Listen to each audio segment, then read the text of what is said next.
Veterinary విజ్ఞానం YouTube channel చూస్తున్న ఉభయ తెలుగు రాష్ట్రాల కోళ్ల పెంపకందారులకు కోళ్ల పెంపకాన్ని చేపట్టాలనుకునే ఔత్సాహికులందరికీ స్వాగతం.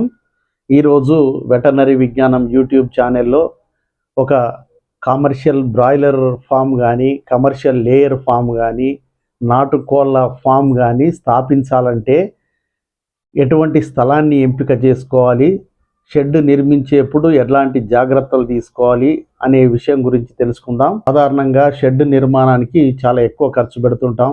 పెట్టిన ఖర్చుకు సరైన ప్రతిఫలం లభించాలంటే సరైన ప్రాంతంలో సరైన విధంగా షెడ్ నిర్మించుకోవడం అనేది చాలా అవసరం. షెడ్ నిర్మాణంలో కానీ, స్థలం ఎంపిక విషయంలో ఏమాత్రం అజాగ్రత్త చేసినా కానీ ఫామ్ విజయవంతంగా నిర్వహించడం అనేది చాలా కష్టమవుతుంది అనే విషయం మనం గుర్తుంచుకోవాలి.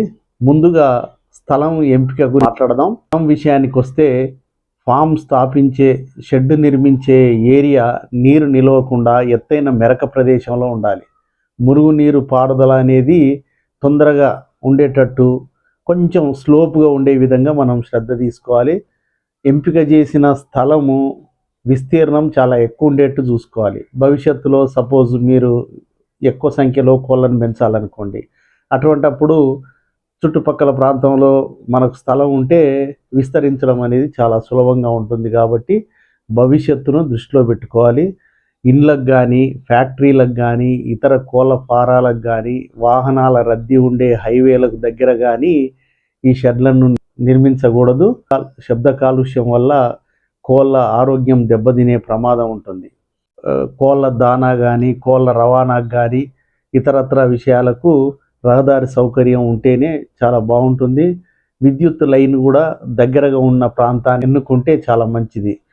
కొత్తగా లైన్ వేయాలంటే లైను వేయడానికి కావలసిన ఖర్చులు, ట్రాన్స్ఫార్మర్ ఖర్చులు చాలా ఎక్కువైపోతాయి.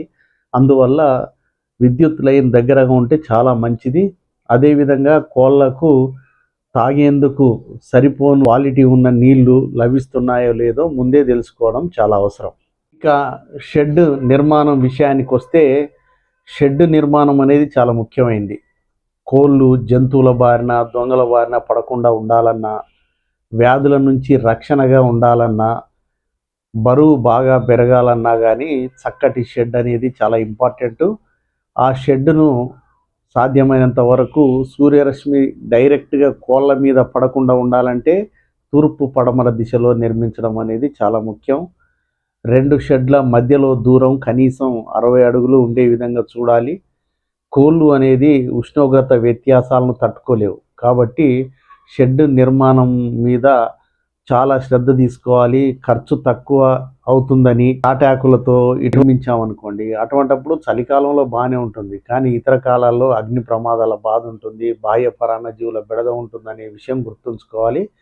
కాబట్టి ఖర్చు కొద్ది ఎక్కువైనా కానీ చిరకాలం మన్నికగా ఉండేటట్టు అస్బెస్టాస్ షీట్స్తో షెడ్ నిర్మించుకుంటే చాలా మంచిది. షెడ్కు 2 వైపులా పరదాలు కట్టడం చాలా మంచిది. బయట గాలి లోపలికి రాకుండా ఉంటుంది. అదే విధంగా లోపల వెచ్చదనం కూడా బయటికి పోకుండా ఉండే అవకాశాలు ఉంటాయి. నిర్మించే ఫామ్ చుట్టూ సరైన ఫెన్సింగ్ ఏర్పాటు చేసుకోవడం కూడా చాలా అవసరం. దానివల్ల జంతువులు రాకుండా ఉంటాయి, సందర్శకులు తరచుగా రాకుండా ఉంటారు, దొంగల బెడద ఇట్లాంటివి ఉండకుండా ఉంటాయి. షెడ్ లోపల ఫ్లోరింగ్ను క్లీనింగ్ చేసుకుంటూ ఉండాలి. దానికోసం కాంక్రీట్ చేయడం చాలా మంచిది. షెడ్ హైటు 9 నుంచి 12 అడుగులు ఉంటే చాలా మంచిది. పొడవు 150 అడుగులకు మించి ఉండకుండా చూసుకోవాలి. చూరు అనేది ఒక 3.5 నుంచి 5 అడుగులు కనుక ఉంటే వర్షపు జల్లులు లోపలికి పడకుండా ఉంటాయి, సూర్యరశ్మి డైరెక్ట్గా పడకుండా ఉంటుంది. షెడ్ వెడల్పు మాత్రం 20 నుంచి 22 వరకు పెట్టుకోవచ్చు. ఇప్పుడు చెప్పిన కొలతల ప్రకారం షెడ్ నిర్మించుకుంటే కోళ్లకు సౌకర్యంగా ఉంటుందనే విషయం గుర్తుంచుకోవాలి. షెడ్డుకు ఇరువైపులా నేల నుంచి 2-3 అడుగుల ఎత్తు వరకు ఒక ప్లాట్ఫామ్ లాగా చుట్టూ నిర్మిస్తే పాములు కానీ, ఎలుకలు కానీ లోపలికి రాకుండా ఉంటాయి. కాబట్టి కొత్తగా కోళ్ళ పెంపకం ప్రారంభించాలనుకునే రైతులు కానీ, ఔత్సాహికులు కానీ ఫామ్ స్టార్ట్ చేసేప్పుడు స్థలం ఎంపిక విషయంలో నేను చెప్పిన శ్రద్ధలు తీసుకోవడం చాలా అవసరం. అదేవిధంగా షెడ్ నిర్మాణంలో కూడా ఏమాత్రం అలసత్వం లేకుండా పకడ్బందీగా నిర్మిస్తే భవిష్యత్తులో ఉత్పాదక సామర్థ్యం పెరుగుతుంది, లేయర్స్లలో గుడ్ల ఉత్పత్తి పెరుగుతుంది, బ్రాయిలర్స్ తొందరగా బరువు వస్తాయి, నాటుకోళ్లలో ఎదుగుదల కూడా చాలా బాగుంటుంది. కాబట్టి ఈ విషయంలో శ్రద్ధ తీసుకోవాల్సిందిగా కోరుతూ అందరికీ ధన్యవాదాలు.